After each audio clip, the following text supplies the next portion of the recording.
Hi, I'm planning to take my MBA soon, no? So, do you have any tips and ano po yung requirements dyan for Ateneo MBA?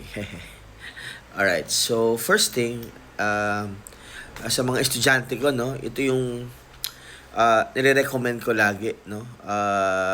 To stop, no? To better pa din na mag-aral kayo, no?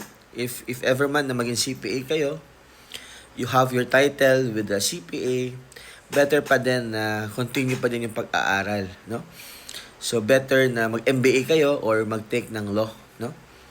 Para at least for your advancement, no? And at the same time, para para at least yung learning mo ay continuous pa, no? Continue learning, never stop learning, no? So, yun yung mga sinasabi nila lagi. At least at the same time, you can also learn, no, from your classmates, no, network din, di ba? And at the same time, you can also learn, of course, from your professor, no? And of course, MBA kasi parang career advancement, education advancement, no? Parang you have now your master's degree. So for me, yes, better, no, to take your MBA soon, no?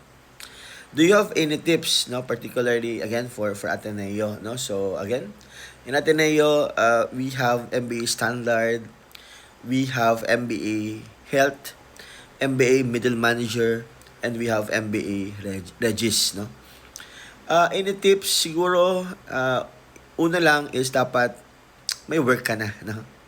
Kasi in Ateneo is more on sharing your experience, no? Sharing your experience.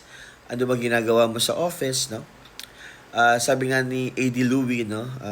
Montalvo, no? So, our MBA kasi is not dahil MBA Regis ka, ikaw na yung mataas or MBA Middle Manager, no?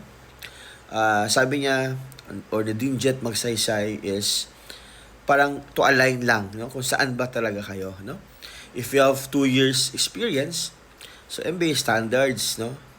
Or if you are a middle manager, you can go to the middle manager. Or if you are doctor in medicine, so you can take MBA health, no? Also, if we have also ME pala, no? Masters in Entrepreneurship, no?